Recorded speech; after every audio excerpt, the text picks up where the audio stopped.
बेली पाठशाला व तालाब की जमीन खाली कराने को लेकर पाजा फाउंडेशन ने कलेक्ट्रेट परिसर में दिया धरना।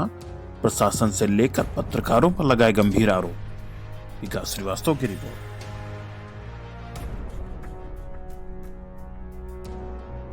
पाजा फाउंडेशन फिर से अनशन पर बैठ गया है।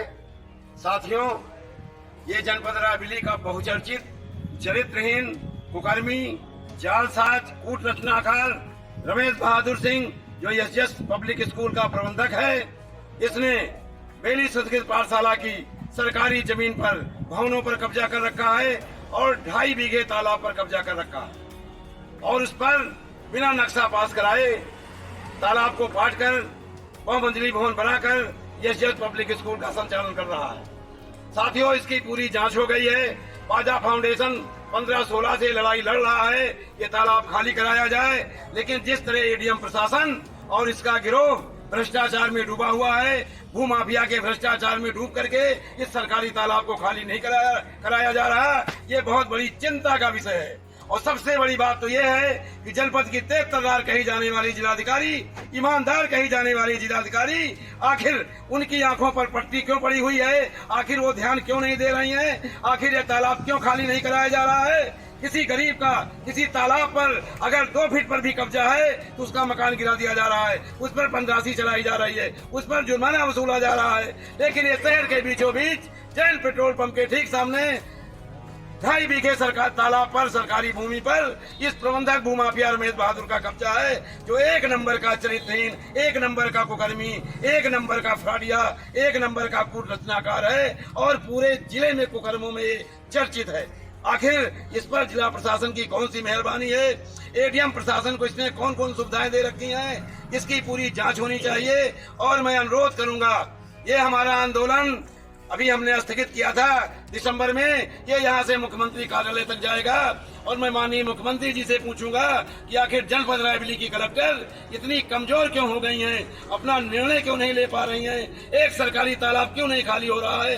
ये पूरी जनपद की चिंता का विषय है।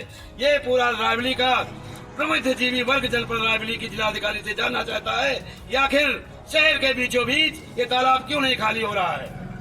इस बिंदु पर हम समय समय पर साथियों चर्चा करते रहेंगे, बताते रहेंगे।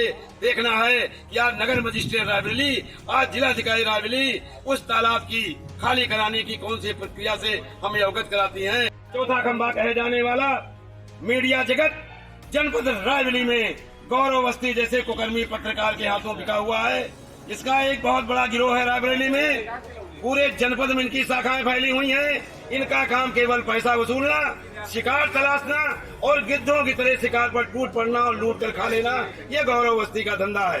रायबरेली में विकलांग बच्चों का इंसिलरेटर लर्निंग कैंप चलाया जा रहा था, डाइट में चलाया जा रहा था। वहाँ रात के 11 बजे ये गौरव अवस्थी बाहर से लड़कियां लाकर, बाहर से महिलाएं लाकर रात के 11 बजे दारू पीकर उन लड़के और औरतों के साथ नागिन डांस कर रहा था।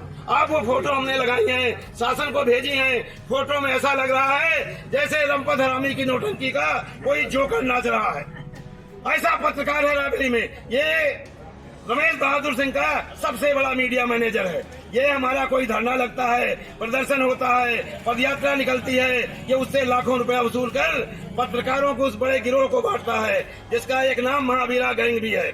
इस महावीरा गैंग से जुड़े जितने भी पत्रकार हैं वो सब वो गौरव अवस्थी के साथ चलते हैं, उसके इशारों पर नाचते हैं, रमेश बहादुर का पैसा खाते हैं और सारी न्यूज को दबाते हैं। साथियों, ये आश्चर्य है जनपद रायबरेली की जनता, पढ़ा लिखा व्यक्ति, वकील, डॉक्टर, शिक्षक जानना चाहते हैं जिलाधिकारी महोदय से कि आखिर ये जनपद रायबरेली का ये बीचों बीच तालाब क्यों खाली नहीं हो रहा है।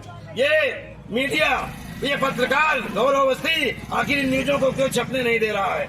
ये ज्वलंत मुद्दे हैं, ज्वलंत प्रश्न हैं, जिन पर हम आज दिन भर चर्चा करते रहेंगे। जय शिक्षक, जय भारत, जय पाजा।